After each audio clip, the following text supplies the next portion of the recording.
Okay, good morning everyone. Agun Erev Shabbos. We have 3 Shiurim today. We're sort of back to our regular schedule. And let's begin with some insights on Parshas Seitzei. Parshas Seitzei has more mitzvahs than any other parsha in the Torah, 74 mitzvahs. Hashem wants to be mezaka us before the Yom Naraim, because by learning about a mitzvah, it's like you're mekayim it. Some short insights. Perek Chav Beis Pasuk Yotes. The pasuk talks about the Moitzi Shemra. He says, Ki Hoitzi Shemra al Besulas Yisrael. So I couldn't help but think the mazel of Chodesh Elul is Besula. During this month, we have to be so careful. We don't want to be Moitzi Bera. We don't want to use up our time badly, improperly in the month of Besula. We don't want to cast aspersions on this month. We don't want to inflict a bad reputation on this month. Mazel Elo Besula. And V'al Yoitzi Hazman Be'inyan Ra. We don't want to sort of deplete the time in an improper way. Perek Chav Daled Pasuk Hey.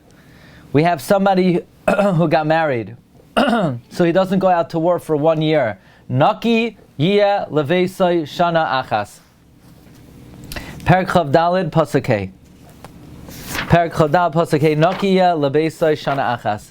Says Bala Turim. Perek Chav Daled Pasuk Hey. That the Soifei Tevois of this pasuk are the Shem Havaya.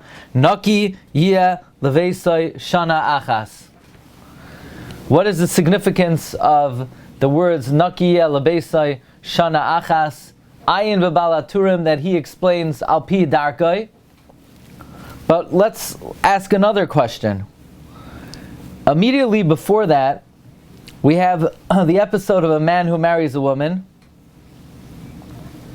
and ki loisim tzachein be'inav ki matza ba'ervas davar v'kasav la'sefer krisos v'nasan biyada.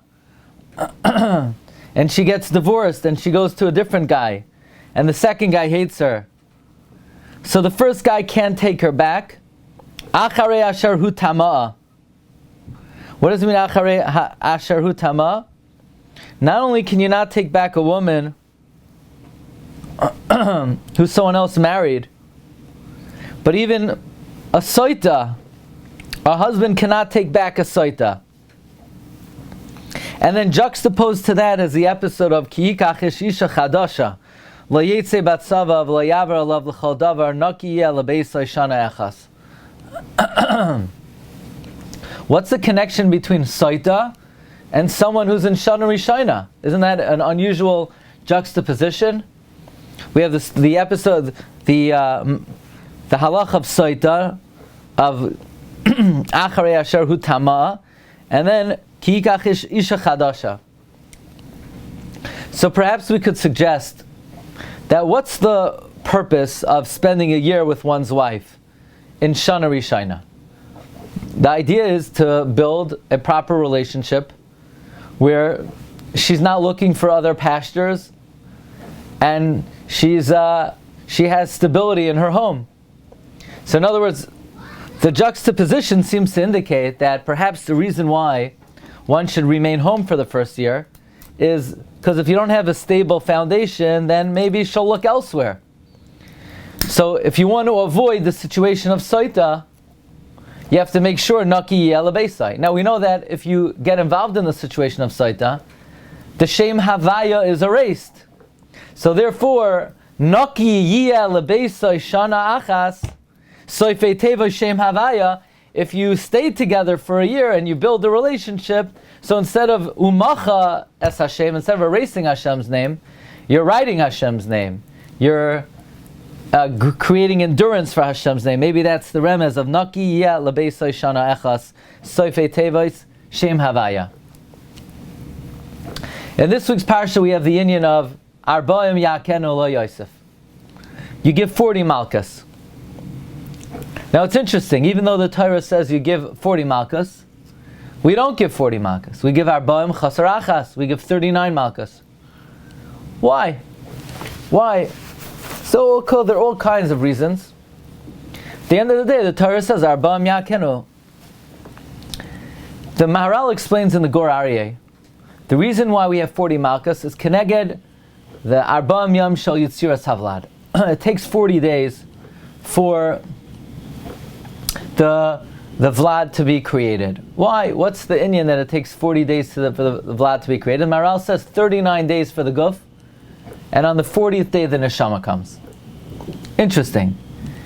The reason why we give 40 Malkas, says the Maharal, is because the Guf is having a bad influence on the Neshama. So since the Guf is having a bad influence on the Neshama, and the Guf was created in 39 days, we give Makkah after Makkah after Makkah after Makkah. We give 39 Malkas. Now really we should give 40 Malkas, because the Neshama participated, the Neshama was influenced by the Guf. The thing is, once we give 39 Malkas and we clean the Guf, then the Neshama remains pristine. You hear? The person is chayiv 40 Malkas, because when a person does an Avera, the Guf that was created in 39 days had a bad influence on the Neshama that was created on the 40th day. So really a person's chayiv 40 Malkas, but once we give 39 and the Guf is purified, then the Neshama remains in its original purity, and the Neshama doesn't need Malkas. That's why we give 39. We could say that this is a very apt analogy to the 40 days starting with Rosh Chodesh Elul until Yom Kippurim.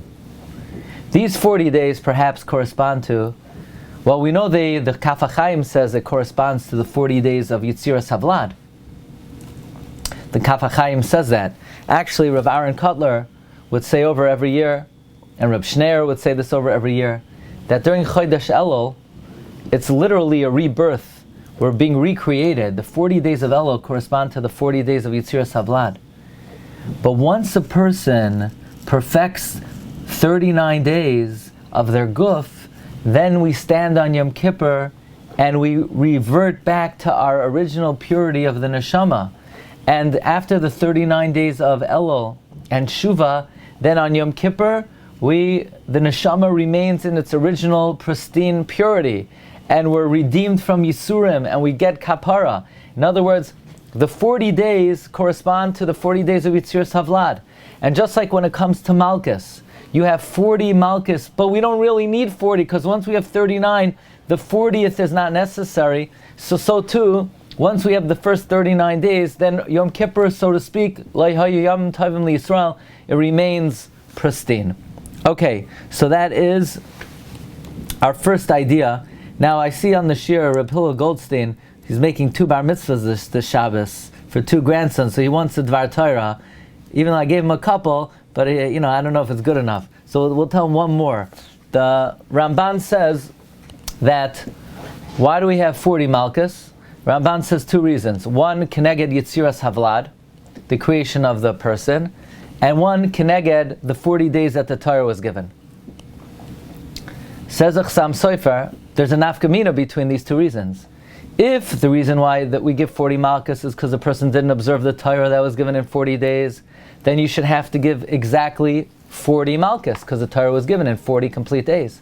But if the 40 Malkus is Keneged, the days of Yitziras Havlad, then the Yitziras Havlad is not really 40 complete days, because the conception happened into the first day.